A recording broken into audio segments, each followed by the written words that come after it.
Tudo bem, minha irmã? Como é que tá aí? A nossa terra, Erlen,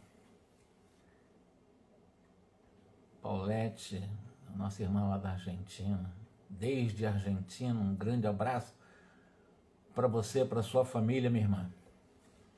Que Jesus nos abençoe abundantemente. Boa noite. Então, como nós estamos fazendo um grupo de estudo, eu estou aqui, deixa eu ver, nós falamos um pouco não, nós falamos bastante sobre a questão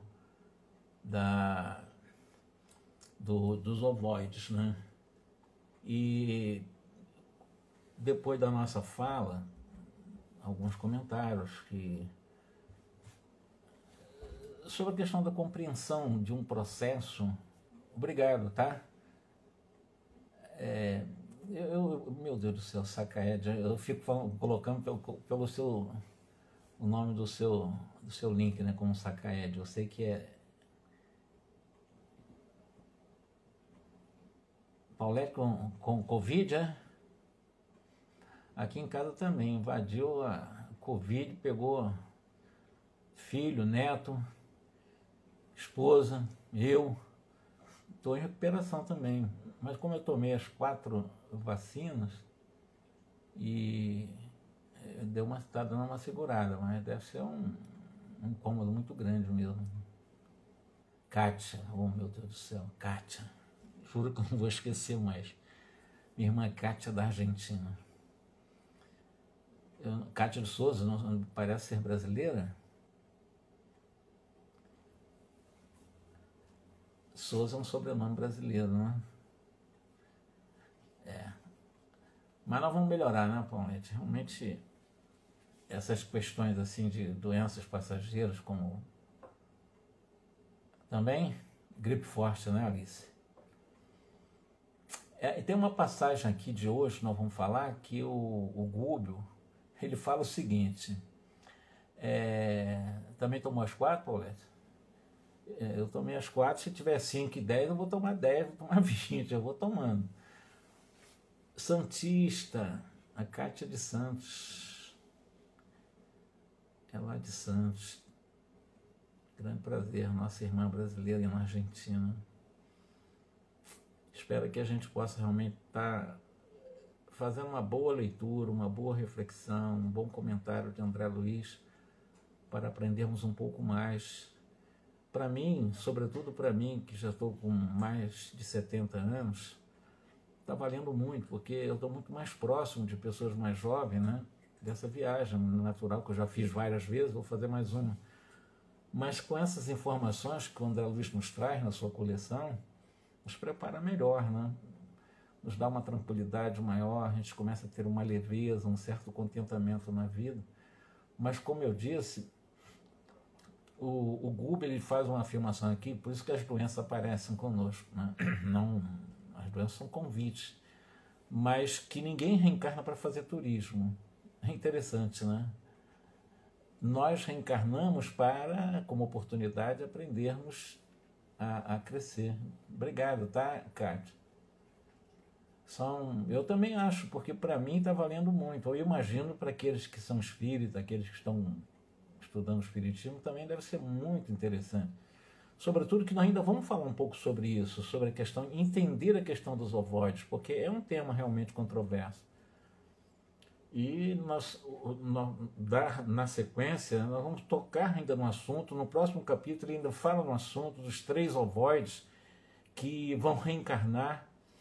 Então é muito interessante nós entendermos isso, até porque existem processos obsessórios gravíssimos em que, na presença desses ovoides, nós vamos ver inclusive no próximo capítulo, traz gravíssimas consequências para o corpo físico, inclusive com lesões da mente, lesões do sistema nervoso.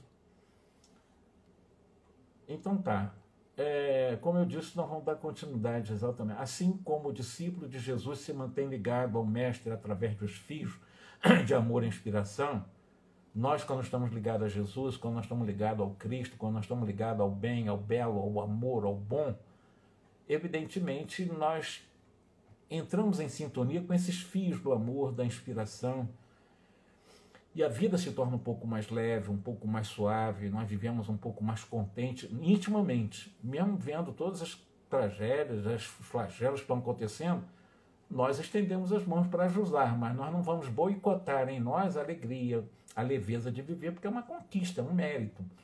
Porque tem aqueles que boicotam a alegria porque os outros estão em penúria. Cada um de nós tem a penúria que necessita para crescer, porque Deus não pune, não há punição nos estatutos de Deus. Então, aqueles que são adeptos do ódio, da vingança, digamos assim, daquelas atitudes que nos afastam das leis morais, das leis do código moral da própria consciência, evidentemente se mantém ligado aos perseguidores que algemam esses seres nas redes do mal.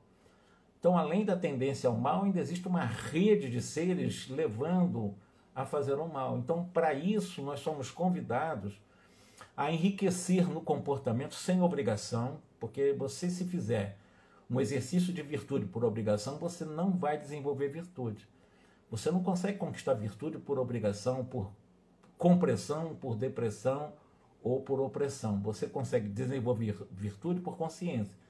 Bom, é importante isso para mim, porque aqui eu estou sintonizado com as coisas de Deus, com as coisas do bem, do belo, do amor, do bom. Aí é diferente, você faz conscientemente. Mas, se a pessoa fizer por obrigação, vai criar o que nós chamamos de um ego mascarado, uma falsa virtude. Agora, por isso que é importante nós enriquecermos pelo estudo, pelo conhecimento, novos conhecimentos. Isso é importante demais, estudarmos. É muito estudarmos as coisas boas, evidentemente. Nós somos espíritos, estudar as obras consagradas. Nós estamos estudando André Luiz, isso ajuda demais a enriquecer a nossa própria mente, aperfeiçoando as nossas virtudes, sem exigência, sem negligência, com responsabilidade, purificando-nos essas virtudes na prática do bem e engrandecendo cada vez mais com a compreensão desses princípios nobres que nós encontramos no Evangelho de Jesus. Esse é o convite, é purificar exatamente o nosso perispírito. Por exemplo, quando nós praticamos o mal, alimentamos o ódio, a autorrejeição, o nosso perispírito fica muito denso, muito pesado, com as energias muito deletérias, muito tóxicas. Isso vai nos prejudicar muito na desencarnação, já nos prejudica na atual encarnação. Quando você pratica o bem, vai filtrando exatamente os pensamentos, vai se equilibrando, vai dando um rumo correto, você vai realmente dando um destino correto nos seus pensamentos, nas suas palavras, ou seja, você vai direcionando de uma forma lógica e amorosa a sua vida, o seu perispírito, o nosso perispírito, vai se tornando cada vez mais sutil, mais iluminado. Nós vamos estruturando uma matéria mais luminosa. Quanto mais praticamos o bem, a matéria do perispírito fica mais energizada, fica muito mais luminosa. Então essa matéria sutil é exatamente essa matéria que, de alguma forma, ele fala até isso aqui, essa matéria sutil, André, é o tipo de veículo a que nós aspiramos também. É encontrar a luz. Como nós desencarnamos, quando nós, ao desencarnarmos, temos uma lista de prática no bem, sem exigência, sem obrigatoriedade de fazer o bem por consciência. Não porque eu tenho que fazer o bem para sair do umbral, não existe isso. Toda vez que vocês fizerem alguma coisa em que você sentir que é obrigado a fazer, não vai dar resultado. Faça por consciência, não por obrigação. Fazer o bem por consciência. Não porque eu tenho que fazer o bem, porque eu tenho que amar. Não, nós somos convidados a amar. Nós somos convidados por Deus a fazer o bem. Porque não existe resultado positivo quando você faz por obrigação. Você vai mascarar a virtude.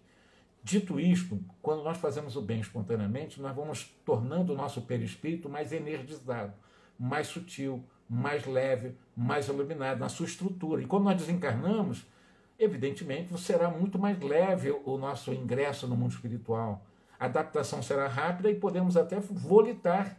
Né? Podemos sim, depois da desencarnação, já sair do corpo em um processo de volitação, né? De acordo com o bem que eu fiz. Como foi o caso de Aura Celeste no livro Obreiro da Vida Eterna, do qual ela mesmo promoveu a desencarnação dela, né? Ela mesmo realmente teve um rapidozinho digamos assim, estágio de algumas horas lá na casa transitória de Fabiano, com Zenóbia, com André Luiz, com outros espíritos, inclusive estava lá o Alexandre, e depois ela foi para nosso lar tranquilamente, né, com seus potenciais de energias puras, santificada, eu diria, né, iluminada pela prática do bem. Mas ela fez um trabalho intenso lá em Botafogo, no Rio de Janeiro. Mas ainda estamos presos, diz aqui o Gúbio, às compactações celulares dos elementos. Preste atenção, essa palavra usada por Gúbio. Ele, Gúbio, André Luiz, o Eloy e outros espíritos ainda estão um pouco presos ao que ele chama de compactações celulares dos elementos fisioperispiríticos. Fisioperispiríticos. Então veja que o perispírito não é um vapor, não é uma fumaça, é um elemento material que de alguma forma pode estar nos aprisionando a vida material, igual as tartarugas presas às carapaças, como ele diz aqui. Nós encarnamos, nós desencarnamos em vicioso vai e vem através de existências numerosas, até que acordemos a vida mental para a expressão iluminativa. Isso que ele está dizendo é o seguinte: quando nós despertamos ou acordemos para a vida mental para as expressões iluminativas, quando Jesus disse que brilha a vossa luz, é você começar a exercitar em você o alto amor. É o amor verdadeiro por você, não é o amor próprio, não é amar o corpo, amar o nome, amar a beleza, amar a juventude, nada disso. É amar a essência que nós somos, as expressões iluminativas da essência que nós somos. Porque nós somos espíritos, nós não somos corpo, nós estamos num corpo. Mas eu sou mais do que um corpo, eu sou mais do que um nome. Eu sou mais do que um CPF, eu sou mais do que um RG, eu sou mais do que a minha nacionalidade, eu sou mais do que tudo isso.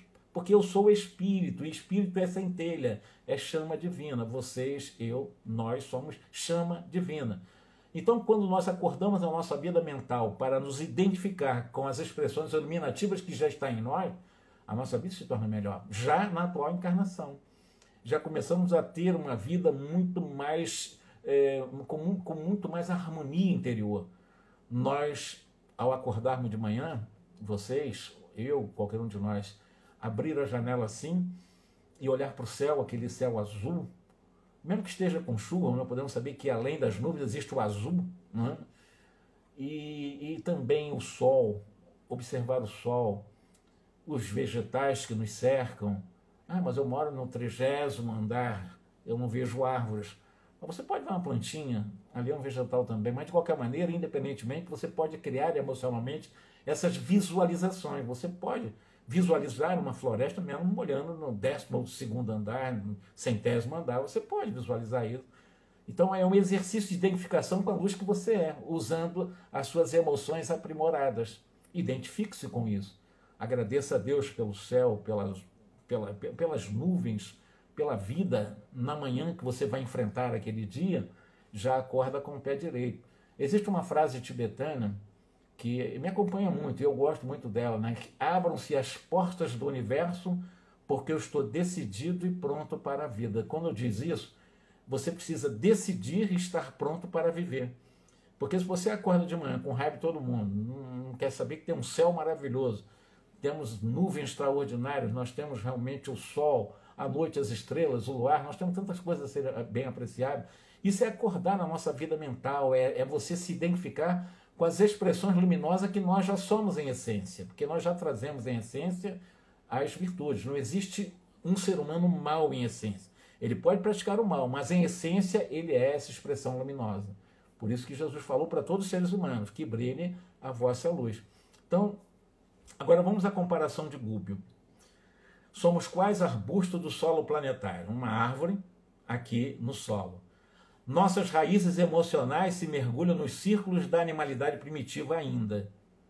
Quando nós não exercitamos o alto amor, nós ficamos presos ao mundo egóico, à sombra do ego. E aí o sensualismo, a animalidade primitiva nos escraviza. Igual às raízes emocionais, estamos falando do mundo emocional, no símbolo de uma árvore presa ao solo. Vem a foice da morte, vem a desencarnação, corta-nos os ramos dos desejos da terra, ligado exatamente a essas questões de animalidade primitiva. Vem a morte, os desejos são cortados pela morte. Todavia, esses vínculos guardam extrema vitalidade nas camadas inferiores. Ou seja, o sensualismo que a morte me levou do corpo, na realidade, essa vitalidade desse sensualismo permanece no mundo espiritual. Ou seja, eu continuo com todas as tendências a todos os vícios que eu tinha enquanto encarnado, porque eu estou preso ainda, vinculado a essa condição primitiva de um mundo ligado ao desequilíbrio. Nós renascemos, nos nossos processos reencarnatórios, entre os mesmos, normalmente no grupo familiar, no grupo social, no serviço, em algum lugar, mas sempre entre aqueles que se converteram como, olha o termo que eu vou usar, associados ou nossos sócios de deficiência de longas eras. Eu falei da última vez que muitas pessoas dizem assim, é meu obsessor. Eu estou realmente sentindo a presença do meu obsessor, eu estou obsidiado, o meu obsessor está me perturbando. Na realidade, obsessor, ele é um sócio de deficiência. Ele é o nosso sócio de deficiência, simplesmente. Porque se nós não tivéssemos essas deficiências graves, eles realmente não interfeririam em nossa vida. Então, esses nossos sócios de deficiência, que nós chamamos de obsessores, e isso vai de longas eras, através de lutas compartilhadas, e, evidentemente, muitas vezes nós ficamos algemados em sintonias com esses seres desequilibrados, que são nossos sócios de deficiência e tendências. O Gubbio diz o seguinte, a vida física é estágio educativo. Ninguém reencarna, lembra que eu falei? Ninguém reencarna para se divertir, ninguém reencarna para fazer aproveitamento, fazer turismo na Terra. Nós podemos ter alegria na Terra? Claro, óbvio que podemos, Deus permite. Mas ninguém reencarna com esse objetivo de só divertir na Terra, só fazer turismo, né, que é simbólico, é metafórico esse fazer turismo aí. Então, para que nós reencarnamos? Nós reencarnamos para aproveitamento das oportunidades que nós recebemos, das experiências que teremos do berço ao túmulo, plano existencial. E todo plano existencial tem um propósito, ou dois propósitos. Mas o propósito é você desenvolver virtude, é você ter contato com a chama iluminativa que você é. Então, numa reencarnação de berço ao túmulo, ainda que nós desenvolvamos uma virtude, uma só, já vamos dar um passo muito grande de evolução em nossa jornada evolutiva. Uma virtude, não precisa, tem gente que acha que consegue tudo, não. Se, num plano existencial que vai do berço até o túmulo, eu conseguir desenvolver uma virtude, que seja uma, eu vou conseguir dar um salto muito grande na minha evolução. Então, não há como nós desenvolvermos todas as virtudes, não. São milhares de virtudes que nós somos convidados a desenvolver. Mas se desenvolvermos uma, está muito bom. De alguma forma, tudo é gradual, tudo segue a linha da graduação. Para ampliar os valores essenciais, para desabrochar as virtudes latentes em cada um de nós, na verdade, nós somos convidados a fazer um trabalho incessante no bem, não de vez em quando, não esporadicamente. O convite é trabalhar incessantemente no bem. Aprimorar as escolhas nas experiências da vida transitória, ou seja, as melhores escolhas. Quando nós estamos diante de uma derrota, de uma falência, de uma traição, enfim, de qualquer situação mais desafiadora, qual é o convite? É aceitar essa situação. Não é se acomodar, é aceitar. Aceite, reflita e tire desses momentos a sua lição. Então, aceita, porque se você resistir ou negar a situação, é pior. Resistir é você bater de frente, não vai resolver a questão. Negar, você sabe que está passando, não adianta, porque você não vai conseguir realmente negar uma situação desagradável. Mas diante da situação desagradável, aceite a situação e veja o que você pode aprender trabalhando no bem, aprimorando uma escolha, uma experiência transitória, às vezes muito desagradável para o mundo egóico, e procurar disciplinar as nossas manifestações nobres de sentimentos elevados aos moldes propostos por Jesus. E nesse esforço perseverante no bem, com certeza é impossível um ser humano não viver com mais tranquilidade, suavidade, leveza e contentamento. É impossível. Você se torna uma pessoa mais leve, uma pessoa muito mais suave, uma pessoa feliz com você, porque você está se esforçando. Você não está forçando barra, você está se esforçando. Como eu disse, vem uma situação desagradável, aceite. E tire uma lição da situação desagradável. Às vezes são coisas desagradabilíssimas, são às vezes até coisas desafiadoras, como uma traição, uma infidelidade de um companheiro, uma companheira, como alguém passar você para trás em relação a uma questão econômica, alguns tipos realmente de situações de chamado puxa-tapete profissional, de qualquer situação que nós passarmos, o convite é a aceitação, não é a resistência nem a negação, é a aceitação. Não é a passividade, não é você ficar passivo diante da situação, mas nem ficar reativo, porque a reação vai ser péssima, a passividade também não. Mas o que você pode aproveitar da situação? Qual é a lição? O que a situação está te convidando? Normalmente as situações desagradáveis nos convidam a humildar o orgulho. Normalmente. Aquilo que machuca a gente, faz a gente chorar, é um grande convite para humildar o orgulho e amansar a rebeldia. Então aproveite. Amance a rebeldia, humilde o orgulho e aprenda com essa situação desagradável. Aí é a aceitação proativa. Não é nem reativa e nem é passiva. Mas continuando, cada criatura reencarna para enriquecer-se pelo alto amor, através do serviço também ao próximo. Mas você, quando se ama, quando você sente essa luz, poxa, realmente eu sou tão importante para Deus, Deus me criou para presentear o universo, Deus me criou, eu vim do perfeito absoluto, que coisa maravilhosa saber que eu vim do ser perfeito absoluto. Não é pouca coisa, nós viemos do ser perfeito absoluto. É muita coisa. E quando eu começo a enriquecer nesse sentimento, nessa identificação de que Deus é amor puro e nunca vai me punir, e Ele não pune mesmo, eu vou enriquecer pelo alto amor todos os valores para eu poder realmente levar ao meu próximo o amor que eu já tenho em mim. Como disse Jesus, amar o próximo como a si mesmo. Aí eu vou amar verdadeiramente, não vou ficar num pseudo-amor.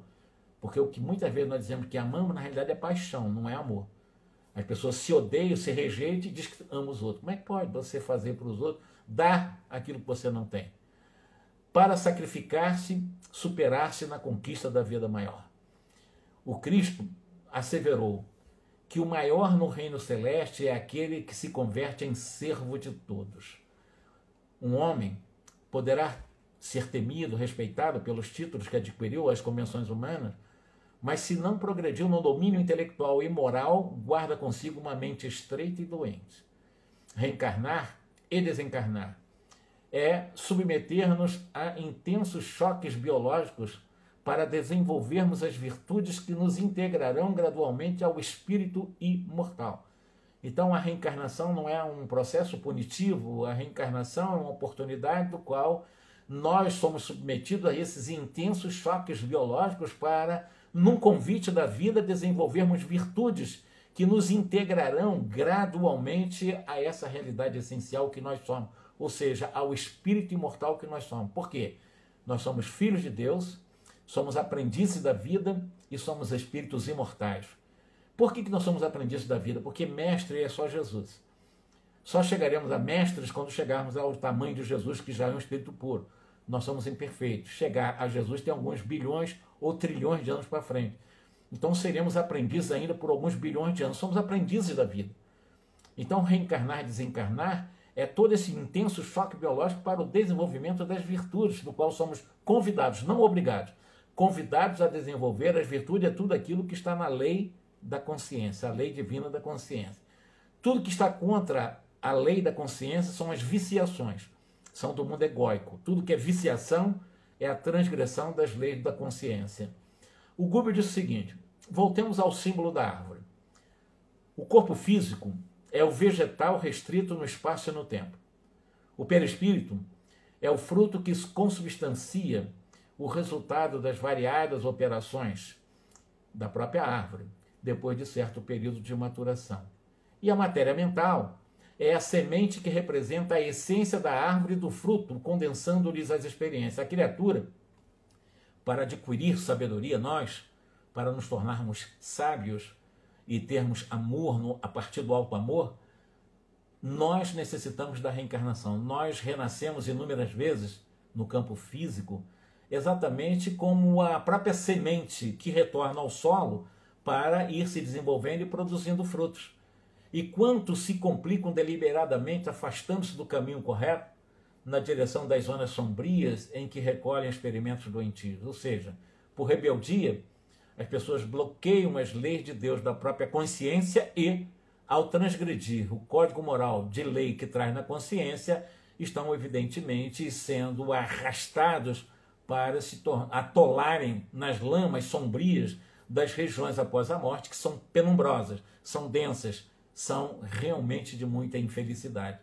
Então essas pessoas atrasam a própria marcha, levando longo tempo para se afastarem do terreno resvaladiço a que se atolaram, ligados a grupos infelizes, são os obsessores, companheiros em que, em companhia deles, se extraviaram através de graves compromissos com a leviandade ou com o desequilíbrio. E continua. O André, ele fez, Marilda, ele fez uma indagação, por exemplo, vamos voltar aos ovoides, não estamos falando dos ovoides, né? Dos esferoides, desses seres que perderam a forma humana. Pois bem, o André Luiz perguntou para o Gúbio, o seu mentor nesse livro: Gúbio, se nós perguntarmos alguma coisa a esses seres que estão nas condições de ovoides ou esferoides vivos, eles vão nos ouvir? Eles possuem a capacidade de sintonia, porque eles são ovoides. Se eu entrar em sintonia com eles, possuem a capacidade de sintonizar comigo?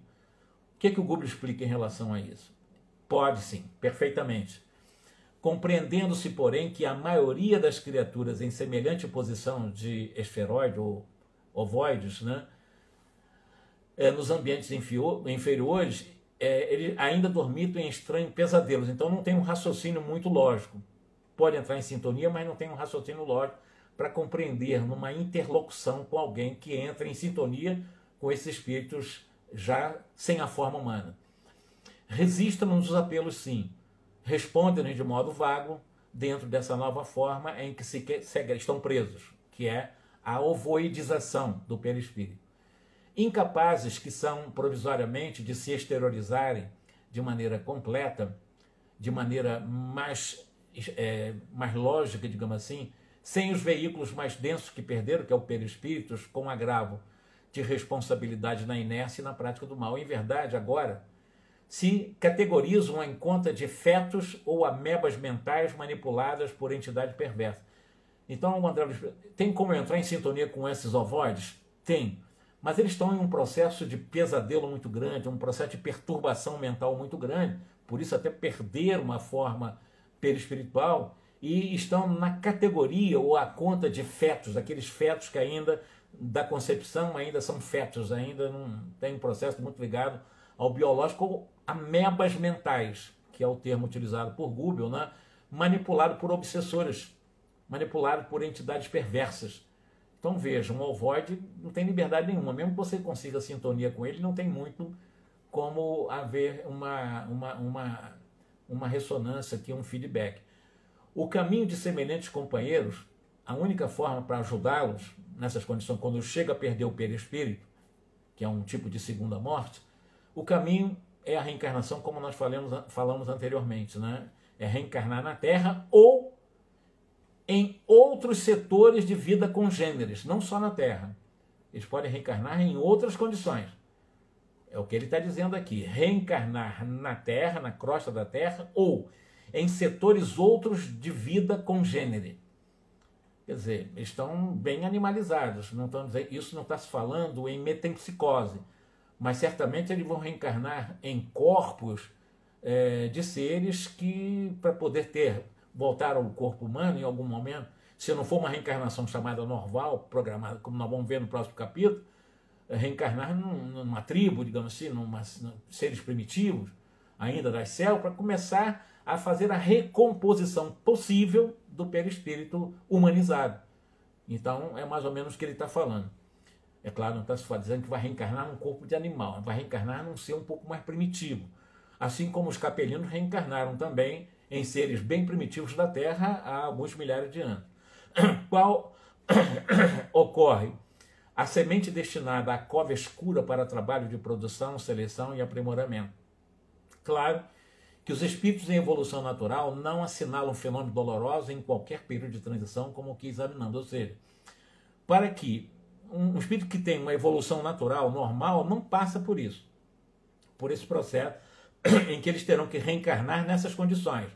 Vão reencarnar em corpos deformados ou vão reencarnar em tribos primitivas para que eles possam ir aos poucos recompondo toda a estrutura molecular, físico, psico, perispiritual, para que eles possam fazer a recomposição em função dessa segunda morte do perispírito, porque o perispírito realmente perece, e para recompor um novo perispírito humanizado. Então, nem que vão para as florestas, para os seres primitivos de lá e reencarnam, depois voltam para a sociedade, para poder fazer a recomposição, porque eles construíram isso. Na maldade, nas escolhas deles, perderam a forma humana. É isso que está sendo dito. Não é, Deus não pune. Os estatutos de Deus não há espaço para punições. Mas quando a pessoa opta para fazer o mal, e com muito ódio, vocês vão ver um caso de ódio em família. 3 ovoides familiares, mãe e 2 filhos. Nós vamos falar isso no próximo capítulo, talvez vamos começar agora. Mas é mãe e 2 filhos com um extremo ódio que eles perderam a forma humana. E perseguindo exatamente aquele ser que levou-os a desenvolver esse auto-ódio, o ódio à vida, o ódio a Deus e o ódio a essa pessoa. Nós vamos ver isso no próximo capítulo com detalhe. A ovelha que prossegue firme na senda justa contará sempre com os benefícios decorrentes das diretrizes do pastor na metáfora. No entanto, a ovelha que se desvia, né, fugindo da jornada mantida pelo pastor, evidentemente vão se entregar a muito sofrimento, vão encontrar surpresas desagradáveis e destrutivas. Aí o Gubi perguntou para o André Luiz: André Luiz, você entendeu a importância de uma existência terrestre? Você entendeu a importância de uma reencarnação? Você está vendo a importância, como é importante a reencarnar na Terra? Aí o André Luiz disse que sim. Ele entendia, por experiência própria, o valor da vida corporal, diz ele aqui, na crosta planetária. Contudo, ali, diante dos esferoides ou dos ovoides, ele disse o seguinte: tristes mentes humanas sem apetrechos de manifestação, que é o perispírito, meu respeito ao veículo de carne cresceu de modo espantoso, diz André Luiz. Puxa, como é importante o corpo de carne, né? O corpo que me dá exatamente as caracterizações humanas, desencarnando nessas características para um intercâmbio sem essa perturbação. Com um ovoide dessa, não consegue ter um intercâmbio com ninguém, exceto com o ódio alimentado num campo de energia extremamente tóxica para perseguir, chamar as suas vítimas, digamos assim. E o André Luiz, então, alcançou o entendimento em relação à importância da reencarnação. Nesse outro capítulo, é um quadro muito doloroso. Talvez a gente vai ficar só uma parte no começo dele. Não vamos terminar na próxima quarta. Mas eu vou dar início. De manhã, um emissário do sacerdote Gregório, com um semblante mal-humorado, veio notificar-nos em nome dele, do Gregório, que dispunham de liberdade até as primeiras horas da tarde, quando nos receberia para atendimento particular. Em outras palavras, vocês vão sair desse cubículo que estavam presos. André Luiz, o Gúbio e o Eloy. O Gregório liberou eles para poder recebê-los à noite, né, ou mais tarde, e deixou eles livres lá para passear, aspas, né, para dar umas voltas por ali por perto. O André Luiz, assim, ausentando daquele cubículo, sinceramente desafogados.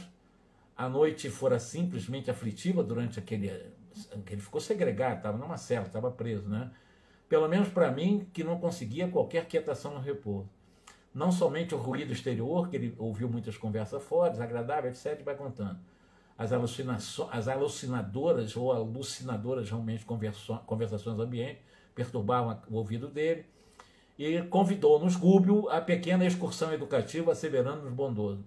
André, vejamos se poderemos aproveitar alguns minutos estudando os ovoides. Aí ele vai começar a estudar os ovoides. E o Eloy, que estava fazendo parte, né? Eloy, André Luiz e o Gúbio estavam fazendo parte, né? Então o Eloy e o André Luiz acompanharam o Gúbio para analisar agora fora da casa de Gregório esses ovoides que estavam por ali, circulando por ali. Coalhavam-se na rua de tipos característicos da normalidade deprimente, ou seja, estava cheio de ovoides aquela região. Não era 1, nem 2, nem 3. Estava cheio, repleto de ovoides aquela rua. Aleijados de todos os tipos, de todos os matizes, idiotas de máscaras variadas, homens e mulheres de fisionomia torturada iam, vinham, ofereciam uma perfeita impressão de alienados mentais. Exceção de algumas que nos olhavam com um olhar suspeitoso e cruel, com manifesta expressão de maldade, a maior parte situava-se entre a ignorância e o primitivismo, entre a amnésia e o desespero. Esse é o ambiente do cenário encontrado fora da casa de Gregório por André Luiz e os outros dois. E aí ele continua. Muitos demonstravam-se irritadiços ante a calma de que lhes dávamos testemunho. Então, eles tranquilos, os outros ficavam irritados com a tranquilidade dos três. Perante os desmantelos e detritos a transparecerem em toda parte, o esforço coletivo se mantinha ausência de qualquer serviço metódico junto à matéria do plano. Ele está dizendo o seguinte: lá eles são preguiçosos, não gostam de trabalhar, é tudo bagunçado, é lixarada para tudo quanto é lado, entendeu? Um bagunça, é um caos total. É isso que ele está dizendo. As pessoas nas trevas não trabalham, não se organizam na sociedade. Lá naquela sociedade das trevas, naquelas ruas mal cheirosas. E ele conta, inclusive, esses cheiros, muito fedor. Ele fala sobre isso. A conversação ociosa era ali o traço dominante, conversa fiada, não tinha nada de aproveitável ali a conversa dos nossos irmãos dali. Gúbio informou-nos de que as mentes extraviadas, de modo geral, lutam com ideias fixas, implacáveis e obcecantes, gastando longo tempo a fim de se reajustarem. Então eles não saem dessas condições fácil. Não saem. Ah, vamos trabalhar de obsessão lá na casa espírita e tal, a gente vai e doutrina aquele obsessor, tal, então agora você está curado, você vai receber um tratamento no hospital, como se nesse passe de mágica esse obsessor realmente se curasse. Isso leva muito tempo. Ele pode até ser conduzido para um tratamento. Pode, e normalmente são. Mas não quer dizer que eles vão ser tratados, porque vai depender da decisão dele ser tratado ou não. A decisão é dele. Então muitos não são tratados. Eles voltam para o caminho da revolta, do ódio, nessa ideia fixa, gastando esse longo tempo, né, para se reajustar. Rebaixada pelas próprias ações, perde a noção do bom gosto, do conforto construtivo, da beleza santificante. Nada disso importa para um obsessor, para esse espírito sofredor, que são nós, muitos parentes nossos, inclusive. E se entregam a lastimável relaxamento. Com efeito, a paisagem, sob o ponto de vista organizacional, deixava muito a desejar. As edificações, excetuados os palácios da praça governativa, onde se notava uma movimentação grande, de grande massa de escravos, despontavam pelo aspecto de condições em que se mantinham. As paredes, olha só como eram as paredes das casas que ele via passando pelas ruas, fazendo essa observação rápida até o encontro com Gregório. Então estava um livro para observar tudo isso e ele está trazendo para nós. As paredes das casas, revestidas de substância semelhante ao lodo, mostravam-se repelentes não só na nossa visão, aquela coisa lodosa, mas também ao olfato, pelas exalações desagradáveis. Então são casas fedidas, como se fossem construídas de lamas, é o que ele está dizendo. A vegetação em todos os ângulos era escassa, mirrada. Gritos humanos eram frequentes, provocando sincera piedade. Fossem poucos os transeuntes infelizes e poder-se-ia pensar num serviço metódico de assistente individual. Então, se fosse pouca gente, eles poderiam pensar em doutrinar, em ajudar, em confortar, em consolar, mas era tantos espíritos doentes que eles não tem, é impossível você pensar em ajudar individualmente esses seres que estão aqui. Mas que dizer de uma cidade construída por milhares de loucos declarados? Dentro de colmeia dessa natureza, o homem sadio que tentasse impor socorro ao espírito geral não seria um alienado mental? Só que se você tentar parar para conversar com meu irmão, faça o bem, você está sofrendo porque você está construindo para você, é perder tempo. Você acaba sendo louco, porque não vai dar certo, nessas condições não dá certo. É o que ele está dizendo. Aí quem vai ser alienado mental, você querer resolver com milhares e milhares e milhares, milhões de seres nessas condições, você tem que converter um. Impraticável, por isso, qualquer organização beneficente visível, a não ser através de serviço arriscado, qual aquele que Gúbio se incumbira, tocado pela renúncia na obra de santificação com Cristo. Além das perturbações reinantes, capazes de estabelecer a guerra de nervos nas criaturas mais equilibradas, pairava na atmosfera um sufocante nevoeiro que mal nos deixava entrever o horizonte distanciado.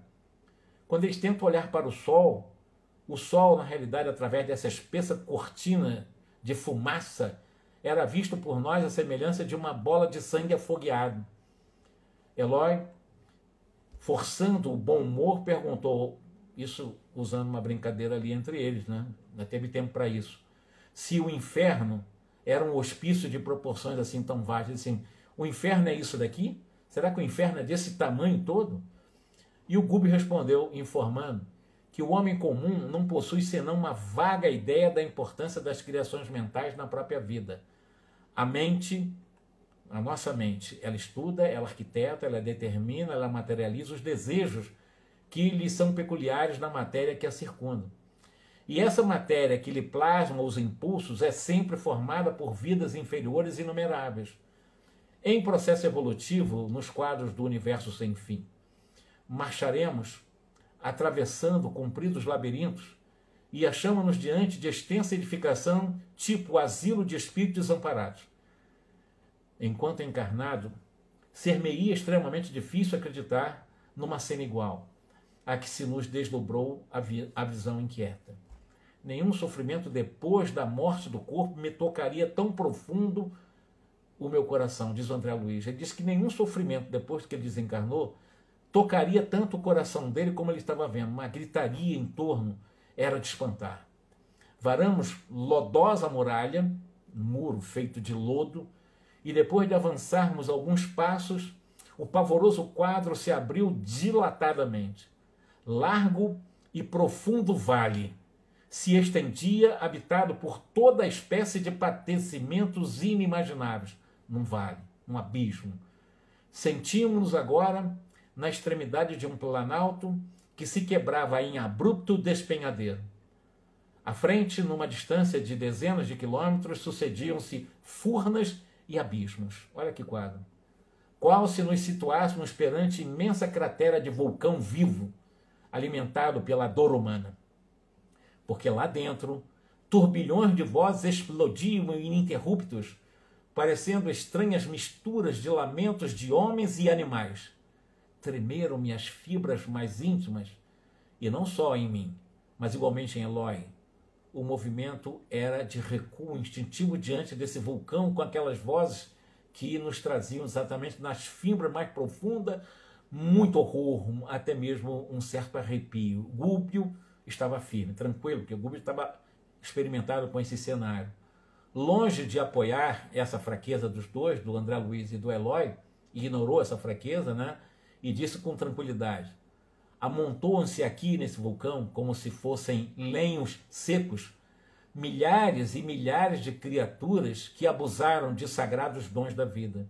São eles réus da própria consciência, personalidades que alcançaram a sobrevivência sobre as ruínas do próprio eu, confinados em escuros setores de alienação mental.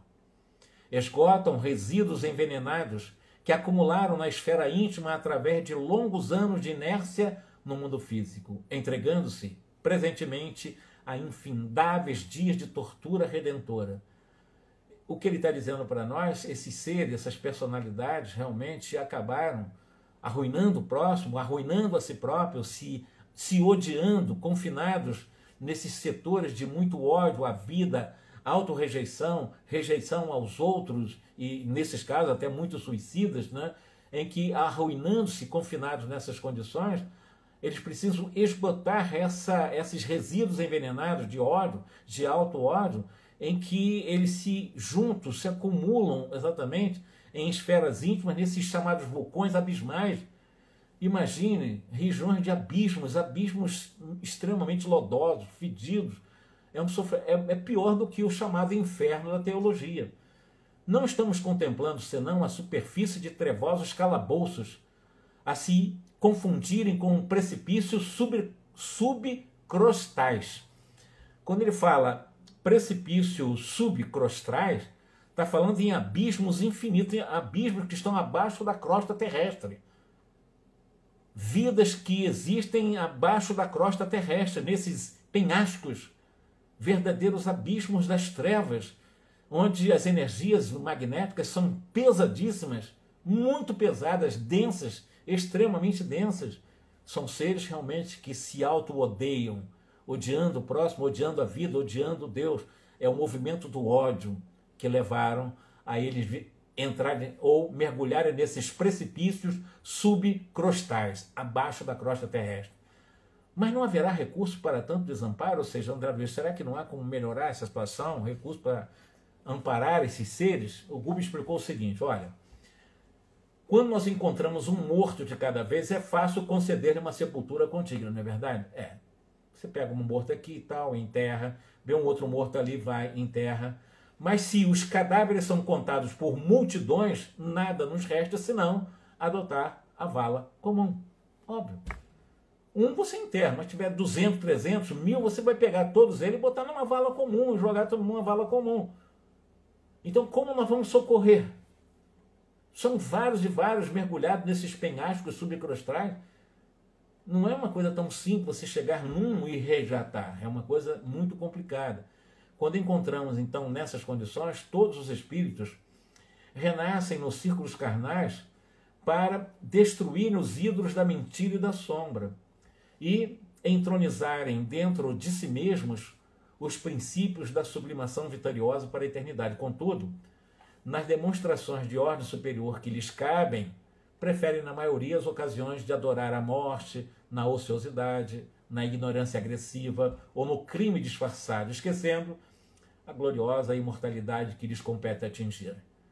Ao invés de estruturarem destinos santificantes com vista a um porvir infinito, menosprezam oportunidades de crescimento, fogem ao aprendizado salutar, contraem débitos clamorosos, retardando a obra de elevação própria. E, se eles mesmos se confiam voluntariamente a semelhante atraso, que nos resta fazer senão seguir nas linhas de paciência por onde se regula a influenciação dos nossos benfeitores? Nós não podemos fazer muita coisa. Ninguém transforma ninguém. Não há como o André Luiz, cheio de piedade, cheio de condolência, não, vamos ajudar. Não é assim. O processo não é tão simples assim. E eu fico até admirado em grupos de desobsessão em que supostamente as pessoas acham que conseguem, com meia dúzia de palavras, convencer espíritos nessas condições, que nós chamamos de obsessores ou sócios de deficiência moral. Não, aí começa realmente cheio de blá, blá, blá, blá, blá, blá, não resolve isso. É muito amor e a paciência e esperar ante a misericórdia, a providência divina, fazer com que esses seres próprios deliberem sair das condições em que eles entraram. Porque se eles souberem entrar, eles vão saber sair também. Mas não é você que vai conseguir fazer isso. A doutrinação importante desde que o doutrinador justifique pelo comportamento, em suas palavras, aquilo que ele está dizendo para os espíritos sofredores. Porque tem muitos doutrinadores também que não estão nem aí para mudar o comportamento. Acham que vão lá assinar o ponto na casa espírita, vamos doutrinar espírito, vamos para a desobsessão, agora vamos lá converter os espíritos. Isso aí vira teatro, realmente não resolve nada. Isso aí são situações inócuas quando aquele que é responsável em doutrinar o espírito não se converte, ou seja, não se esforça para dar exemplo, não se esforça para viver minimamente o Evangelho de Jesus através de um comportamento respeitável. Aí ele tem realmente argumento para ajudar esse espírito a se ajudar a sair das suas condições com o tempo. E com muito tempo, porque não é do dia para a noite também não. E não é numa sessão. São várias e várias sessões. André perguntou-lhe se naqueles sítios purgatoriais não havia companheiros amigos detentores da missão de consolar. Sim, claro que há. Esta imensa coletividade dentro do qual responderam individualidades que, pelo sofrimento contínuo, se caracterizam pelo comportamento sobre-humano. É claro que não está esquecido, eles estão aí para ajudar. A renúncia opera com Jesus em toda parte, então existem muitos querendo ajudar. Claro que eles não estão soltos, existem aqueles que estão, em algum momento, em equipe, fazendo o trabalho para tentar ajudar aqueles que realmente estão com predisposição para sair. Agora, todavia, nós não dispomos de ensejo para a identificação dos missionários servidores do bem agora. Vamos ao estudo que nos interessa mais de perto. Descemos alguns metros, encontramos esquálida mulher. Aí, esse caso, eu vou contar na quarta-feira que vem. Por quê? Porque é exatamente os 3 ovoides ligados a essa esquálida mulher estendida no solo, numa das cavernas lá que eles entraram. E Gúbio começou a realmente analisar a vida dessa infeliz mulher, né? Porque ele vai mostrar 3 formas ovoides diferenciadas entre si. Eram ovoides diferentes tanto na forma como também na localização nessa esquálida mulher, como também na própria coloração. E aí ele continua, que me seriam, porém, imperceptíveis aos olhos caso eu não tivesse desenvolvido o meu potencial de atenção. Então, eu tenho capacidade de ver esses ovoides, não é qualquer um. Então, ele entrou na concentração e viu os 3 ovoides nessa mulher magérrima, esquálida ali, deitada na beira daquela caverna, e o André Luiz viu esses ovoides. E o Gubbio disse, vamos analisar esses ovoides. O que esses ovoides estão fazendo com essa mulher, nas condições dentro dessa mulher praticamente, no seu perispírito? A existência de 3 figuras vivas que se justapõem no perispírito dessa mulher. Apesar de se expressarem por intérmina de matéria que me parece uma leve gelatina fluida e amorfa, então esses ovoides, na visão de André Luiz, na capacidade de sensibilidade visual de André Luiz, ele percebeu que os ovoides eram compostos de matéria como fosse uma gelatina fluida e sem forma, embora nós chamamos de ovoide, mas amorfa, ou seja, sem uma forma definida. E ele queria saber por que esses 3 ovoides estavam ligados a essa mulher. Lembrando aqui que na última reunião nós falamos que pode existir ovoides dentro de ovoides, como comunidade de espíritos rebelados, rebeldes, violentos, sintonizados no mal, em que se agrupam. E em muitos casos, a reencarnação de Chifópagos, se lembram? Desses ovoides, para em um processo de reencarnação, eles poderem realmente valorizar a questão da individualidade e ter que conviver, às vezes, uma vida inteira grudada num corpo com o outro. Mas, de qualquer maneira, essa questão dessa obsessão com o ovoide dessa senhora eu vou deixar para quarta-feira que vem, porque é longa essa história, né? A gente vai ver quem é essa mulher, o que ela fez, quem são esses ovoides, por que eles perderam a forma humana, em que natureza e por que eles estão nessas condições, e o que essa mulher, o que a espiritualidade vai fazer para resolver essa questão de uma obsessão de 3 ovoides, uma mulher esquálida caída numa daquelas cavernas, naquelas penumbras, naquela cidade, cujas paredes são de lodo fedido, né, em que os seres humanos realmente quase são mais sub-humanos do que humanos. Aliás, existem seres sub-humanos também ali. E assim vai. Essa é o quadro narrado no livro Libertação, que nós estamos analisando. Esse caso aqui, dos 3 ovoides obsediando uma mulher, nós vamos analisar se ela vai reencarnar, como é que vai ser. Isso eu vou deixar para a próxima, para nós analisarmos. Como é que a espiritualidade vai trabalhar isso para tentar ajudar tanto os ovoides, como essa mulher que está nas trevas também, numa condição como fosse uma verdadeira bruxa, né? Uma cadavérica mulher, uma mulher realmente que perdeu praticamente também as suas características de estética humana, embora esteja com características humanas, mas muito feia, né? Mas tá uma verdadeira monstrenga, digamos assim. Me perdoe, mas é o que ele conta para nós. Eu vou deixar então para quarta-feira contar essa história desses 3 ovoides, essa mulher e o que aconteceu com eles, ok? Erlen, muito obrigado. Um grande abraço para você. Kátia, um grande abraço. Você está conosco ainda. A minha irmã também, Maria Alice. Gladys, um grande abraço. Paulette, um grande abraço para você também. Marilda. É isso. A Eleusa. Eu estou aqui correndo aqui a Alice. Então tá.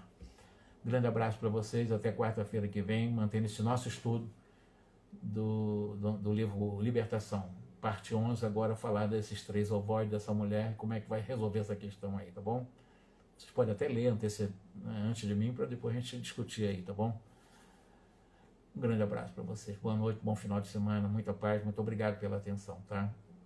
Estudemos juntos então na próxima quarta.